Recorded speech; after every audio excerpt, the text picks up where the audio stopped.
Hi, I'm Sam Orlich, product specialist here in Madrid, Spain for Heritage Audio. Today we'll be talking about the Successor. Successor is a true stereo compressor operated by just one set of controls. It works in Oxford mode, which takes the highest signal from either channel at any given point to determine the compression for both channels. This is a diode-bridge compressor.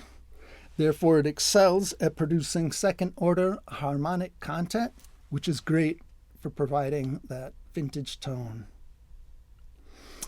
Now, this unit also incorporates a fine selection of sidechain filtering, internal sidechain filtering, which is great for creative control and convenient for shaping. It also provides the ever so popular blend control for in-the-box parallel processing.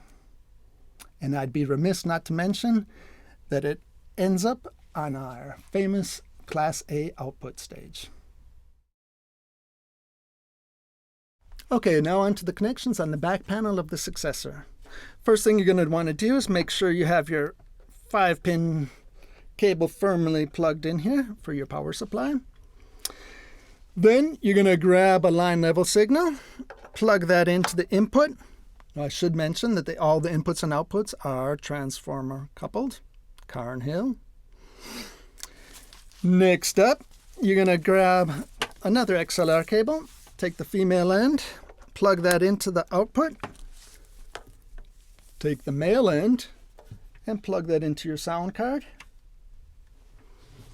And you're ready to go. One thing I would like to mention is we also have options here to connect an external sidechain. Ascend and return.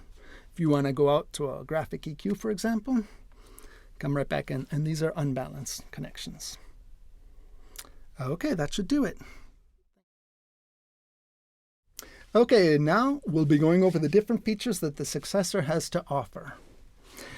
First thing you're going to notice is this beautiful VU meter, which will light up upon activation, which is very convenient to be able to see whether or not the unit is working if you're at a distance. Okay.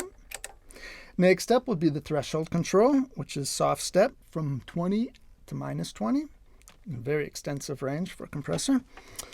Following that would be the ratio controls, starting off with a very gentle 1.5 to 1 ratio, all the way up to limiting.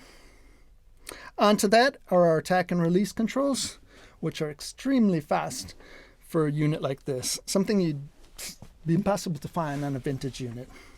Okay, first things first with the attack. First setting you have is ultra fast, 50 microseconds. Lightning fast.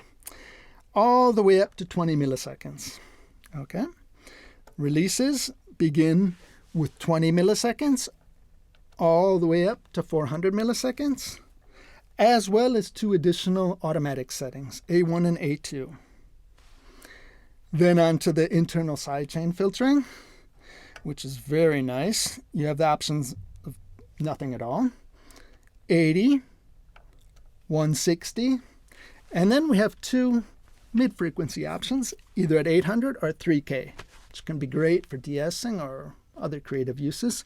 And then something you rarely will see is a setting at 5K. Very nice, and something really interesting and unexpected can happen. You should definitely try that out. Very nice. Following that, we have our Class A gain stage output for 10 dBs possible of gain makeup. Then we run into the ever so popular blend control, which can be either completely wet or completely dry, or anything in between. You also have a button to activate or deactivate that for quick comparisons. And finally, a button to activate the sidechain filter. And that does it.